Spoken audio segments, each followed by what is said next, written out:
météo qui semble pas si mauvaise dimanche. On croise les doigts et peu importe. Show must go on. J'ai envie de dire, on va avoir plein d'artistes qui vont venir pour Jardin en Seine.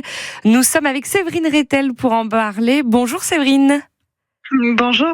Vous êtes en charge de ce chouette projet. Pourquoi ces deux villages qui ont été choisis, Bettencourt-sur-Somme et Villecourt, pourquoi ça se déroule ici précisément ? En fait, si vous voulez, si je peux revenir un petit peu sur le festival en tant que tel, comme ça vous allez mieux comprendre que si je peux le resituer. C'est un festival des arts de la rue qui est totalement gratuit et qui est de base porté par la région Hauts-de-France. Cette année, ce sera la 16e année consécutive et en fait, le but, c'est d'être vraiment au plus proche des habitants, d'aller à leur rencontre, de leur donner accès à la culture. Moi aujourd'hui je vais vous parler justement de cette journée du dimanche. Vous disiez pour la météo, mais bon, si en tant que Picard, si on attendait qu'il fasse beau pour sortir, voilà. On sortirait pas souvent. Oui, totalement, vous avez tout résumé. Et en fait, cette journée, c'est vraiment une véritable association entre nous, la Nouvelle-Seine et les villages. Très bien, ces deux villages de Bettencourt-sur-Somme et de Villecourt, on est au cœur des marais. Est-ce que vous pouvez nous raconter l'ambiance qui va se dérouler, quelle atmosphère on va retrouver dans ces chouettes villages ? Oui, bien sûr. Alors, justement, je voulais revenir sur ces villages et surtout de la motivation et de l'investissement des maires de ces deux villages, Bettencourt-sur-Somme et Villecourt, sans oublier leurs bénévoles, sans qui cette journée en fait n'aurait pas pu avoir lieu.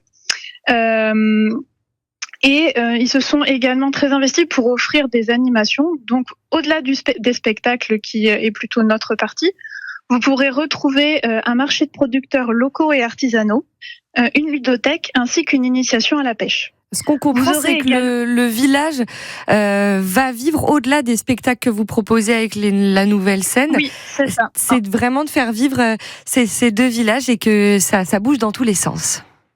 En fait, c'est vraiment pour découvrir effectivement. C'est vraiment une journée en famille, une journée totalement gratuite en famille qu'on veut faire passer un bon moment à tout le monde.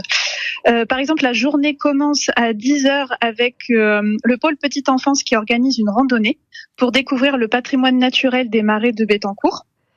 Et justement, vous dites rando avec le pôle petite enfance. Ça veut dire on est avec des tout petits. C'est rare de faire une rando. Comment on va s'adapter à leur rythme ? Après, vous avez plusieurs animations qui sont prévues pour animer cette randonnée. Et le pôle petite enfance a tout prévu pour ça, mais c'est vraiment une journée dédiée aux familles, mais c'est vraiment une journée qui est dédiée à tout le monde.